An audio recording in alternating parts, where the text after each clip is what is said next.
नमस्कार, स्वागत छ यहाँहरूलाई मेरो युट्युब च्यानल एजुकेसन सेवामा। आज हामीहरू सिक्न जाँदैछौँ BBS 4th year fundamental of corporate फाइनान्सको च्याप्टर 3 इन्ट्रेस्ट रेट। त्यसको आज हामी टियु सोल्युसन 2074 क्वेसन नम्बर 13 को हामी फुल सोल्युसन गर्नेछौँ। तपाईहरुले आफ्नो ओल्ड इज गोल्डबाट क्वेसनहरु रेडी गरेर राख्नुहोला। मैले तपाईहरुलाई भनिसकेको छु यो 10 देखि 12 मार्क्सको एक्जाममा एकदमै रेगुलर आइराख्ने क्वेसन हो र यो च्याप्टर एकदमै इम्पोर्टेन्ट छ। यहाँभन्दा अगाडि हामी 2077 र त्यसपछाडि 2075 को सोल्युसन हामी गरिसकेका छौँ। त्यो भिडियो हेर्न छुटाउनु भएको छ भने भिडियोको डिस्क्रिप्सनमा चेक गर्न सक्नुहुन्छ। मैले लिंक राखिदिएको छु त्यस भिडियोको।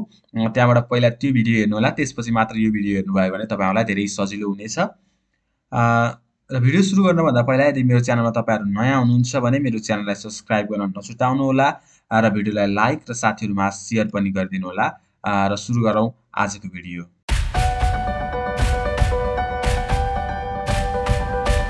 2074 क्वेसन नम्बर 13 को क्वेसन तपाईहरु पनि आफ्नो ओल्ड इज गोल्डमा हेर्न सक्नुहुन्छ। मैले पनि यसको फोटो तपाईहरुलाई राखिदिएको छु स्क्रिनमा, तपाईहरु देख्न सक्नुहुन्छ। 2074 क्वेसन नम्बर 13 मा के भन्छ त हामीलाई क्वेसनले भन्दाखेरि मैले तपाईहरुलाई फेरि सम्झाउन चाहे हामी यो अहिले interest rate corporate bond treasury बोन्डको हामी यो सिरिजमा हामी छौं। यसपछाडी हामी एक्सपेक्टेसन थ्योरीको सिरिजमा हामी चाहिँ जानेछौं यही च्याप्टरको। त्यसैले भिडियो तपाईहरुले रेगुलर हेर्दै गर्नु होला। र यो क्वेसनले हामीलाई भनेको छ the real risk free rate of interest जसलाई हामी के स्टारले डिनोट गर्छौं। यहाँ आर स्टार भनेको रहेछ, हामी तर के स्टारले यसलाई डिनोट गर्छौं। रियल रिस्क फ्री रेट चाहिँ हामीलाई दिएको छ 3% and it is expected to remain constant over time। हैन र यो चाहिँ सधैँ कन्स्ट्यान्ट नै रहन्छ यो रिस्क फ्री रेट चाहिँ, तपाईहरुलाई थाहा नै छ। Inflation is expected to be 2% per year for the next 3 year. र 3 वर्षको लागि अघिल्लो अब आउने 3 वर्षसम्म चाहिँ यो 2% चाहिँ इन्फ्लेसन रेट चाहिँ यसको 2% रहन्छ अरे भनेको छ। ध्यान दिनु होला, इन्फ्लेसन इज एक्सपेक्टेड भनेको इन्फ्लेसन रेट चाहिँ 2% 3 वर्षसम्म 2% रहन्छ भनेको छ। यो इन्फ्लेसन प्रिमियम होइन। इन्फ्लेसन प्रिमियम र इन्फ्लेसन रेटमा चाहिँ नझुक्किनु होला भनेर मैले तपाईहरुलाई हरेक भिडियोमा सम्झाइराखेको छु, किनकि यसमा धेरै झुक्किने गर्छन्। इन्फ्लेसन रेटलाई इन्फ्लेसन प्रिमियम लेख्नाले धेरै मिस्टेक हुन्छ, त्यसले तपाईहरुको मार्क्स काटिन्छ एक्जाममा। त्यही भएर इन्फ्लेसन रेट दिएछ क्वेसनले, इन्फ्लेसन प्रिमियम दिएछ, त्यो चाहिँ क्लियर हुनुपर्छ। इन्फ्लेसन प्रिमियम दिँदा चाहिँ एभरेज भनेर दिएको हुन्छ, त्यो कुरा ख्याल गर्नु होला। तर यहाँ कुनै एभरेज नभनेर inflation is expected to 2% per year for the next 3 year भनेको हुनाले इन्फ्लेसन रेट चाहिँ 3 वर्षसम्म चाहिँ 2% रहन्छ र 4% per year for the next 5 year र त्यस पछाडिको 5 वर्षसम्म चाहिँ 4% चाहिँ इन्फ्लेसन रेट हुन्छ भनेको छ।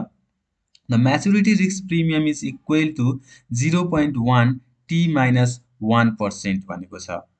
अनि 0.1 t minus 1% चाहिँ हाम्रो चाहिँ यो म्याच्युरिटी रिस्क प्रिमियम भनेको छ, जसलाई हामी टी लाई चाहिँ बोन्डको चाहिँ म्याच्युरिटी डेटलाई चाहिँ हामी टी ले डिनोट गर्छौं, म्याच्युरिटी इयरलाई चाहिँ -1 गरेर चाहिँ म्याच्युरिटी रिस्क प्रिमियम निस्किन्छ अरे।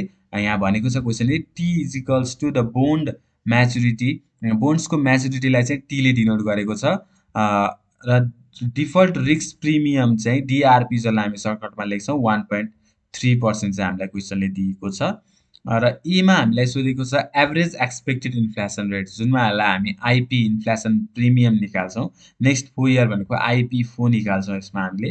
र yield on 4 year treasury bond भनेको चाहिँ interest on 4 year treasury bond भनेको 0K4 निकाल्छौं यसबाट हामी।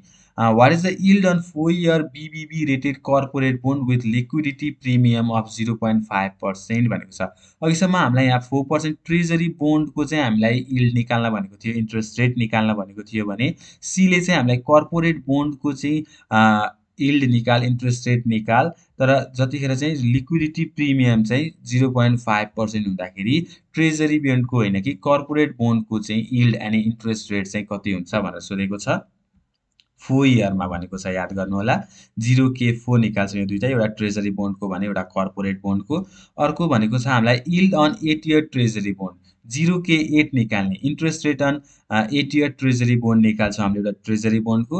र सेम माथिको जस्तै 8 इयर चाहिँ ट्रेजरी बोन्ड होइन कर्पोरेट बोन्डको चाहिँ इन्ट्रेस्ट निकाल्छौँ जतिखेर लिक्विडिटी प्रिमियम चाहिँ 0.5 हुँदाखेरि एकचोटि 4 इयरको निकाल्ने एकचोटि 8 इयरको निकाल्ने एकचोटि ट्रेजरी बोन्डको एकचोटि कर्पोरेट बोन्डको र लिक्विडिटी प्रिमियम चाहिँ कति छ 0.5% छ। यति कुरा चाहिँ हामीले याद गर्नुपर्ने हुन्छ र यहाँले नयाँ भनेको चाहिँ म्याचुरिटी रिस्क प्रिमियम चाहिँ हामीलाई डाइरेक्ट पर्सेन्टमा दिन्थ्यो भने यहाँ 0.1 T - 1% हुन्छ भनेको छ जहाँ चाहिँ टीलाई चाहिँ हामीले म्याचुरिटी एउटा बोन्डको म्याचुरिटी डेटलाई चाहिँ हामीले टीले डिनोट गर्छौँ। यसको सोलुसन हामी हेर्ने नै छौँ। अब हामी डाइरेक्ट सोलुसनतिर जान्छौँ। 2074 क्वेसन नम्बर 13 हामीलाई गिभन दिएको छ के स्टार हामीलाई 3% दिएको छ। त्यसपछि नेक्स्ट 3 इयर्ससम्म भनेको I1 I2 र I3 भनेको इन्फ्लेसन रेट 1 2 3 हामीलाई 2% हुन्छ भनेको छ र त्यस पछाडिको 5 वर्षसम्म भनेको IP3 सम्म त हामीलाई दियो। त्यस पछाडिको 5 भनेको IP4 देखि IP8 सम्म चाहिँ 4% कन्स्ट्यान्टली 4% नै रहन्छ भनेको छ। त्यसपछि म्याचुरिटी रिस्क प्रिमियम चाहिँ हामीलाई 0.1 T - 1 भनेर यस्तो फर्मेटमा दिएको छ जसलाई हामीलाई टीलाई चाहिँ हामी बोन्डको म्याचुरिटीलाई चाहिँ हामी हेर्छौँ टीलाई र डिफल्ट रिस्क प्रिमियम चाहिँ हामीलाई क्वेसनले नै दिएको छ 1.3 यो डिफल्ट रिस्क प्रिमियम चाहिँ कर्पोरेट बोन्डको इन्ट्रेस्ट निकाल्दा चाहिन्छ भने ट्रेजरी बोन्डको इन्ट्रेस्ट निकाल्दा हामी एमआरपी सम्म मात्र चाहिन्छ। यो कुरा तपाईहरुलाई थाहा नै छ मैले भनिराखेको छु बार यो र हामीलाई एमा के सोधेको छ भन्दा average expected inflation over the next 4 year भनेको IP4 निकाल्न हामीलाई सोधेको छ।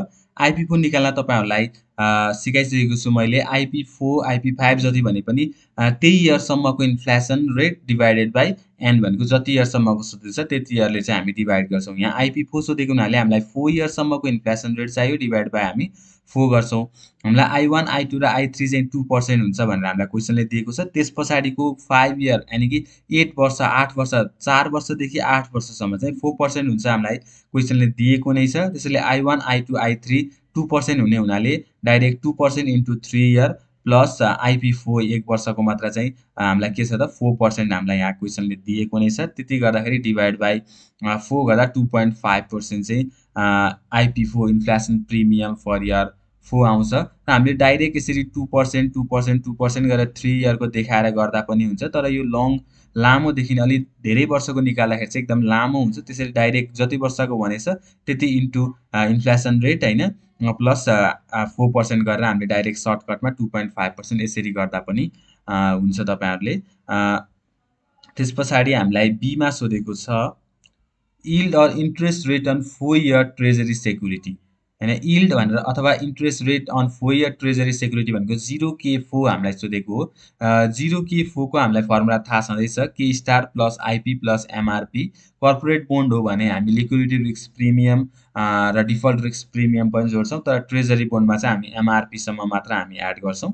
K स्टार हामीलाई क्वेसनले दिएको छ रिस्क फ्री रेट 3% IP4 अघि हामीले माथि निकालिसक्यौँ 2.5% र MRP भनेको हामीलाई यो फर्मेटमा दिएको छ 0.1 T - 1 दिएको छ। तपाईहरु यहाँ हेर्न सक्नुहुन्छ 0.1 T - 1 जुनलाई हामी T को ठाउँमा के राख्छौँ त हामीलाई 4 इयरको सोधेको हुनाले हामी T को ठाउँमा 4 इयर नै राख्यौँ। यसरी गर्दा हाम्रो MRP 0.3 आयो र सबै एड गर्दाखेरि MRP IP4 र K स्टार एड गर्दाखेरि हाम्रो के भयो 0K4 यानी yield on the 4 year treasury security चाहिँ 5.8% चाहिँ हाम्रो interest rate on 4 year treasury security आयो।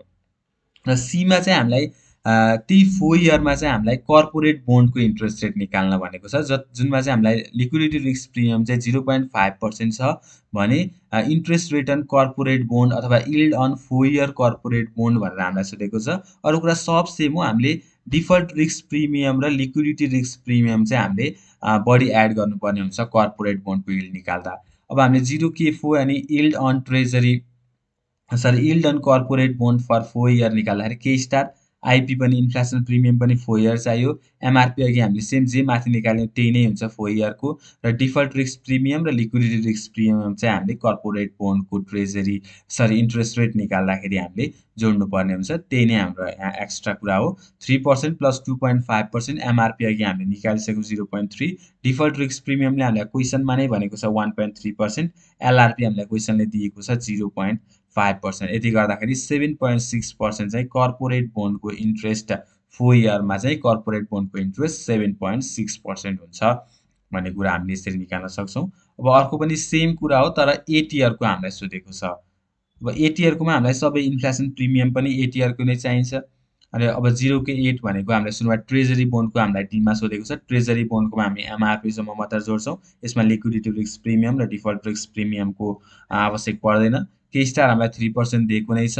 आइपी8 हामीलाई 3.25% कसरी निकाल्यौँ भनेर तपाईँहरू यहाँ हेर्न सक्नुहुन्छ। आइपी8 निकाल्नलाई हामीले इन्फ्लेसन रेट पनि 8 इयरसम्मकै चाहिन्छ, डिभाइड बाई 8 गर्छौँ। हामीलाई 3 इयरसम्मको सेम इन्फ्लेसन रेट छ, त्यही भएर I1 into 3 र त्यस पछाडिको 4 इयरदेखि 5 इयर्स भनेको 8औँ वर्षसम्म चाहिँ सेम इन्फ्लेसन रेट छ, त्यही भएर I4 into 5 गर्दा टोटल 8 वर्षको इन्फ्लेसन रेट हुन्छ। र I1 into 3 भनेको 2% into 3 भनेको 2% छ 3 वर्षसम्म, र बाँकी रहेको 5 वर्षसम्म चाहिँ 4% छ। त्यति गरेर डिभाइड बाई 8 गर्दा 3.25 चाहिँ हाम्रो इन्फ्लेसन प्रिमियम आयो। त्यसरी नै हामीले यो 3.25 इन्फ्लेसन प्रिमियम जोड्यौँ। अघि बी नम्बरमा हामीले जुन टीको ठाउँमा अघि 4 इयरको सोध्दा हामी 4 राखेको थियौँ, त्यसरी नै अब हामीलाई 8 इयरको सोध्दा अघि 4 को ठाउँमा अब हामी 8 - 1 गर्दा 7, 7 into 0.1 गर्दा 0.7% चाहिँ हाम्रो 8 इयरमा चाहिँ एमआरपी हाम्रो 0.7 चाहिँ त्यसरी आएको हो। र हामीले एमआरपीको ठाउँमा 0.7% त्यसरी राखेको हो। यति सबै जोड्दाखेरि 6.95% चाहिँ 8 इयरको इन्ट्रेस्ट आयो ट्रेजरी बोन्डको, होइन। अब सेम कुरा चाहिँ हामीलाई ईमा सोधेको छ 8 इयरको चाहिँ 8 इयरको इन्ट्रेस्ट अन कर्पोरेट बोन्ड सोधेको छ। अरू कुरा एमआरपीसम्म त सेम हुन्छ, थपिन्छ कि डिफल्ट रिस्क प्रिमियम र लिक्विडिटी रिस्क प्रिमियम मात्र यहाँ बढी एड हुने हो। अरू कुरा सेम नै छ। के स्टार 3%, 3.25, 0.7%, अघि हामीले माथिकै निकालिसक्यो यो सबै। र डिफल्ट रिस्क प्रिमियम क्वेसनले नै सुरुमा हामीलाई 1.3 भनेको छ, र लिक्विडिटी रिस्क प्रिमियम 0.5 हुँदाखेरि कर्पोरेट बोन्डको इन्ट्रेस्ट कति हुन्छ भनेर हामीलाई क्वेसनले सोधेको छ। त्यही भएर लिक्विडिटी रिस्क प्रिमियममा हामीले 0.5% राख्यौँ। र यो सबै जोड्दा 8.75% चाहिँ हाम्रो के आयो त yield on 8 year corporate bond चाहिँ 8.75% आयो। यति नै हामीलाई टोटल क्वेसन सोधेको छ। 10 मार्क्सको क्वेसन 2075 मा चाहिँ 74 मा चाहिँ हामीलाई यति नै क्वेसन सोधेको छ। यो 10 मार्क्स एकदम इम्पोर्टेन्ट क्वेसन हो। यस पछाडि अब हामी अर्कै 2074 ओल्ड क्वेसन नम्बर 6 क्वेसनमा अलि फरक खालको प्याटर्न छ, त्यो क्वेसनमा पनि हामी छिटै भेटिनेछौँ। त्यति बेलाको सम्मको लागि मेरो च्यानल सब्सक्राइब गर्दै गर्नुहोला। Thank you.